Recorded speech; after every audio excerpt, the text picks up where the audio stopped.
ધોળકા તાલુકાના સરવાડા ગામે તારીખ 3/7/2026ના રોજ ખેડૂતોની સહમતિ કે વળતર વગર ગેસ લાઇન નાખવાની સાંખી નહીં લેવાય.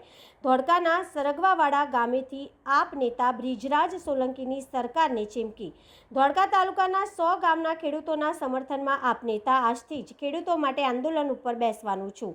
આમ આદમી પાર્ટીના પ્રદેશ યુવા પ્રમુખ બ્રિજરાજ સોલંકીએ જણાવ્યું હતું કે આજે ધોળકા તાલુકાના સરગવાવાડા ગામ મુકામે ખેડૂતોની મુલાકાત લીધી અને તેમની સમસ્યાઓ જાણી. ખેડૂતો પાસેથી જાણવા મળ્યું કે તેઓ છેલ્લા 7 દિવસથી મુહિમ ચલાવીને આંદોલન કરી રહ્યા છે, છતાં પણ આ સરકાર તેમનો અવાજ સાંભળતી નથી.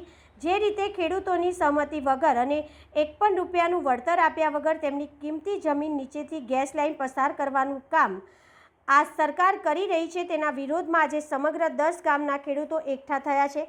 તેમને આગળ મોટી જાહેરાત કરતાં કહ્યું કે આજથી હું જાહેર કરું છું કે આજથી એટલે કે બ્રિજરાજ સોલંકી ખેડૂતોની સાથે આંદોલન પર બેસવા માટે આવી રહ્યો છું. આજુબાજુના તમામ ગામના લોકોને તથા ખેડૂતોને વિનંતી કરું છું કે તે જે રીતે ખેડૂતોની સહમતિ વગર ગેરકાયદેસર રીતે થાંભલા ઊભા કરવાનું, ડ્રેનેજ લાઇન નાખવાનું કે ગેસ લાઇન નાખવાનું કામ ચાલી રહ્યું છે, તેની સામે આપણે સરકારના કાન સુધી અવાજ પહોંચાડવાનું છે.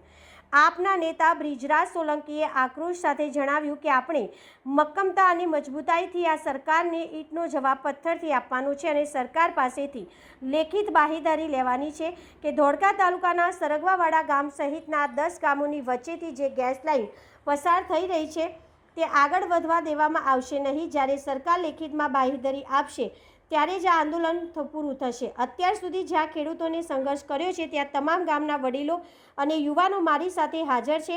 તેમણે અંતમાં સ્પષ્ટ કર્યું કે આજથી તારીખ 4/7/2026થી હું આંદોલન પર બેસવાનું છું. જ્યાં સુધી સરગવાવાડા અને અન્ય 10 ગામના ખેડૂતોને ન્યાય નહીં મળે ત્યાં સુધી હું ધોળકા તાલુકાના સરગવાવાડા ગામ ખાતે આંદોલન ચાલુ રહેશે. આ લડતમાં હજારોની સંખ્યામાં લોકોને જોડવાનું છું અને જ્યાં સુધી સરકાર ઝુંબેશ નહીં ત્યાં સુધી સરકાર ઝૂકશે નહીં ત્યાં સુધી અમારો સંઘર્ષ ચાલુ રહેશે. ચાલુ કરી દીધું છે ત્યારે આ ખેડૂતોની માત્ર એટલી જ માંગ છે કે અમારે એક પણ રૂપિયાનું વળતર જોતું નથી. ભલે તમે 1 વીઘાના અમને 10 કરોડ રૂપિયા પણ આપો, અમને એ મંજૂર નથી. માત્ર ને માત્ર આ ખેડૂતોની. મારું નામ ભાવનાબેન સોલંકી મહેન્દ્રભાઈ સોલંકી છે.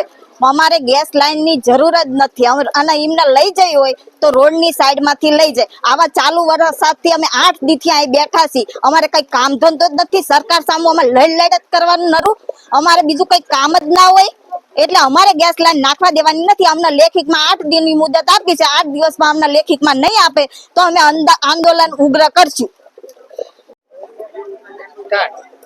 મારું નામ સોલંકી તુલસી મહેન્દ્રભાઈ. ધોળકા તાલુકાના સરગવાડા ગામમાંથી ગેસ લાઈન નીકળો. અમારા ખેતરમાં ગેસ લાઈન કાઢવા દેવાની નથી. રોડ પડખેથી કાઢી નાખો. બ્યુરો રિપોર્ટ ભરત બેલદાર, ગુજરાત પાવર ન્યૂઝ.